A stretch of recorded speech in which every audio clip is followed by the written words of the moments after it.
Greeting to today's session on the role of corporate governance on ERM in Canada. My name is Maulik Kumar Virani. I am presenting on group class facilitation in the subject of IS governance and risk. The effect of corporate governance on ERM in Canada. Uh, this paper by Anna Cleffer, Rand Lee and Bill McGannon, in which the authors look at the effect of corporate governance on the implementation of ERM by firms in Canada. In this presentation, I will discuss the regulation and guidance of the ERM in included as some Toronto Stock Exchange requirements and ERM adoptions, change and impact on companies. This is the table of content. Introduction to corporate governance and ERM.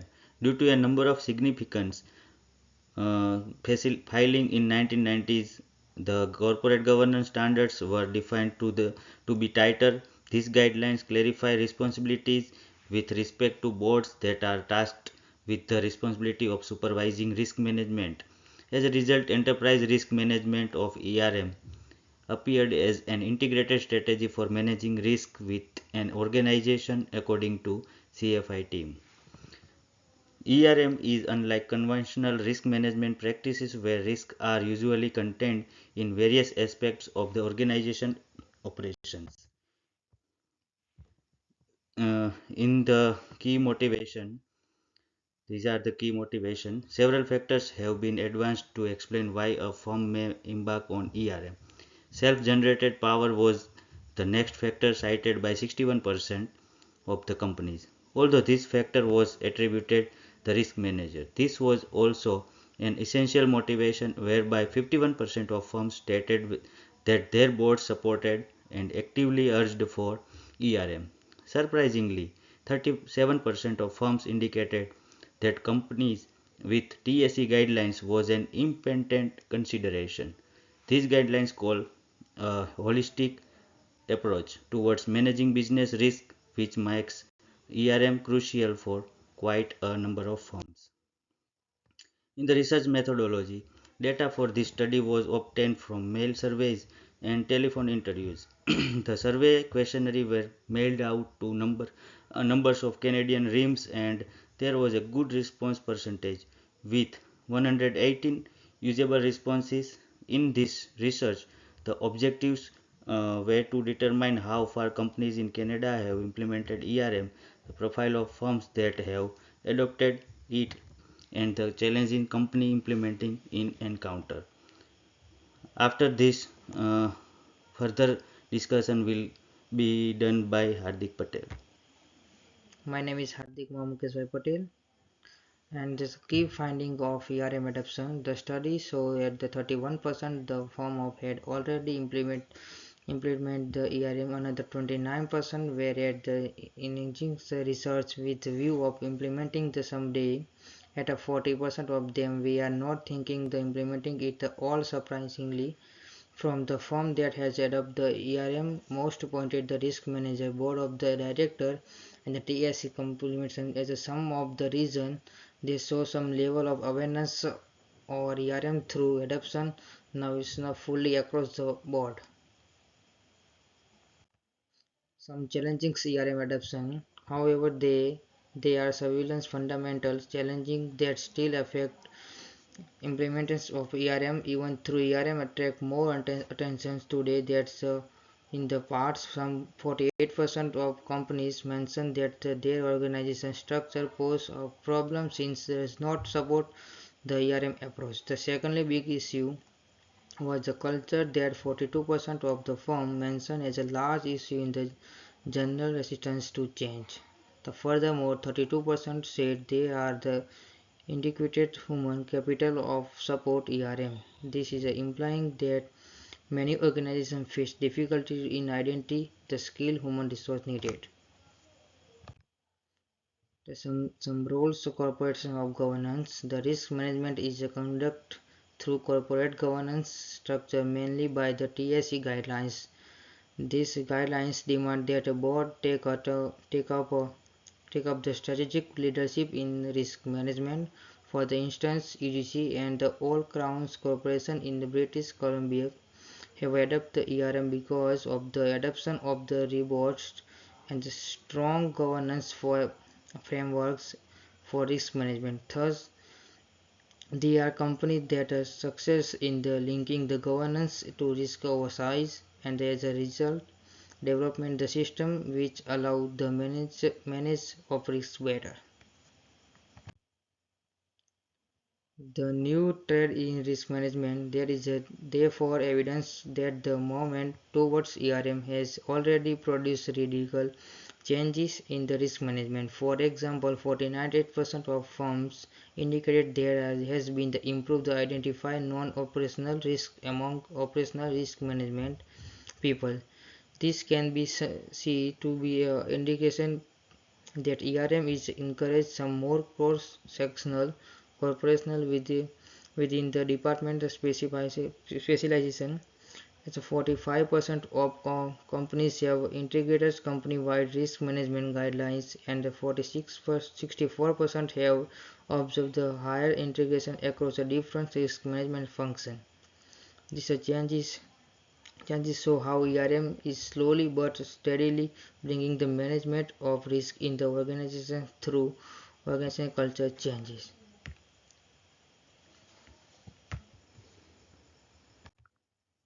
Hello, good morning. My name is Hetal Patel. Today I am going to present about influence of the TSE guidelines. By July 2012, the TSE guidelines have influenced risk management greatly, including organizations that are not on the TSE. This study also found out that both the listed and the non-listed firms were guided by this guidelines in arriving at the decision to adopt ERM. The guidelines recommended risk ownership by boards, meaning that boards spend more time on risk management and interact with risk managers more often. This increased board involvement is critical to ERM as the process cannot be integrated into the strategic planning of a company enough. The second one is the ERM in practice case study examples. To describe how ERM is really function, let us examine two examples. For instance, Harrington 2002 72.3 United Grain Growers UGG address all its risk with an integrated insurance system of which revenue vulnerability to drought is central, where the government delivers organized governance to a province as in British Columbia. That government has required all crown corporation to implement ERM programs. These two examples illustrate how governance guidelines contribute to more clearly defined and efficient risk management procedure. The next one is the factors affecting ERM adoption. As per the study of Saudi et al. 2020, P42, several issues determine the probability of ERM implementation in a business organization. It is found that ERM may be more popular among large firms as they tend to have more complicated risk environment that needs an integrated approach to manage. Industry also deserve mention since energy and some financial services sectors have been most likely to integrate ERM the due to the inflicting and regulatory environment. Besides the enterprise with integrated risk management in the context of the finance or treasury function, there are more inclined to report ERM implementation because of the effective of an attuned structure of the risk management.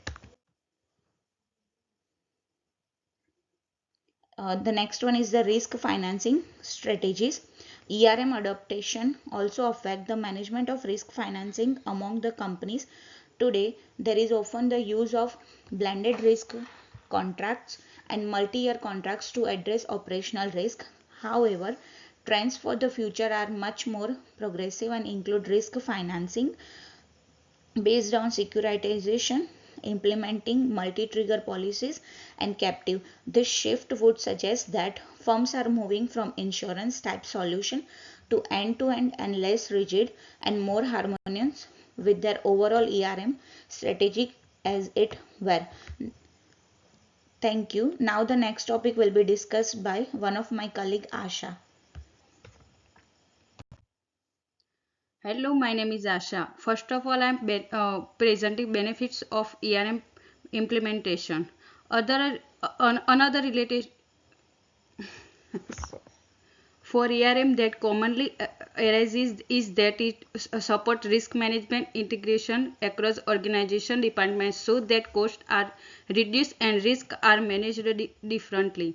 ERM helps in bringing about top managerial intel or strategic direction justification since all the organizational departments are in union when it comes to risk management aims. As such, it makes it easier for top management to make the right decisions for better organizational performance. ERM also helps the board to have broader perspective of the exciting risks within the company, and therefore boards have to be azure while making strategic decisions on aspect of the company. Hurdle of ERM activation. However, there are major issues associated with ERM that has to be dealt thoroughly. Another challenge is that many organizations are organized in a way in which departments are separate and individualistic, and people even in the some organization are reluctant to cooperate.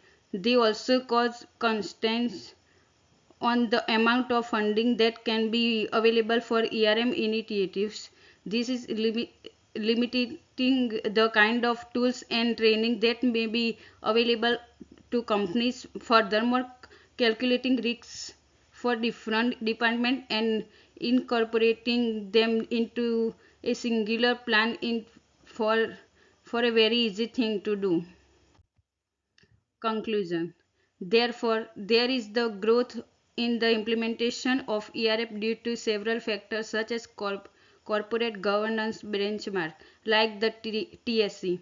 However, there are still challenges such as the structure of the organization and cultural barrier, but overall there is a gradual shift toward unified risk management environment. Overall organization which Saudi Arabia has embraced the ERM will be well placed in managing risk and constantly achieving stability. As for the future, the successful adherence to the risk management framework will be achieved by the complete attachment of the risk management into company planning and operations. Thank you.